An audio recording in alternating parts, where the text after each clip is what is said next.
Our top story tonight, a Pocatello native is speaking out about her extremely popular Netflix documentary. KPVI News that works for you, Jan Broberg has more. Thanks, Marlise. I'm here at the house where Jan Broberg grew up here in Pocatello. And I talked to Jan today where she relives her experience on the Netflix documentary Abducted in Plain Sight. And she has a message that she wants to share with everyone. Jan Broberg grew up in Pocatello. An aspiring young actress and dancer, her childhood was robbed by a family friend that kidnapped her twice.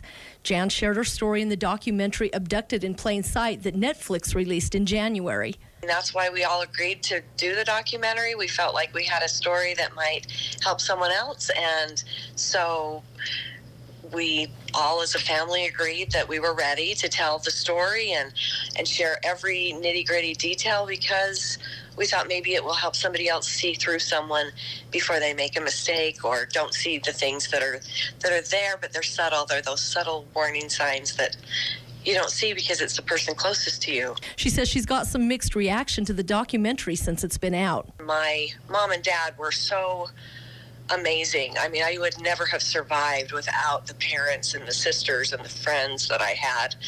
And so I thought, oh no, people missed the point.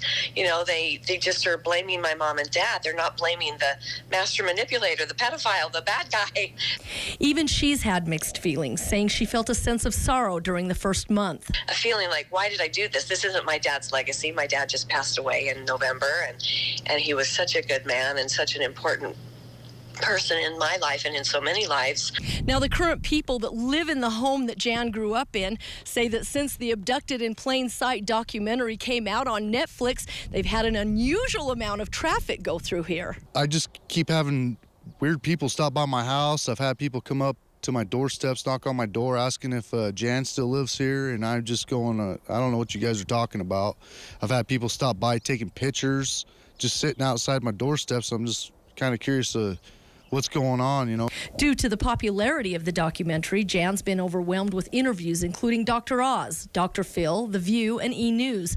According to her, it's all helped share her message. So whether that gets out because somebody is throwing their TVs out the window because they're so upset at this documentary, that helps me. That helps me move this forward, and that helps other people talk about it. This has been a taboo subject where there's so much shame around it that people haven't felt like they can talk about it. Just recently, the National Center for Missing and Exploited Children honored her and her mother with the Hope Award. It's a real honor to be that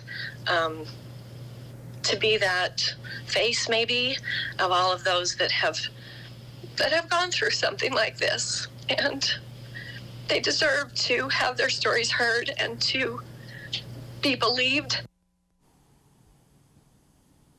Jan has a book version of Abducted in Plain Sight that will be coming out sometime this year. Reporting live from the former Broberg home here in Pocatello, I'm Jan Broberg, KPVI News that works for you. All right, thank you, Deanne.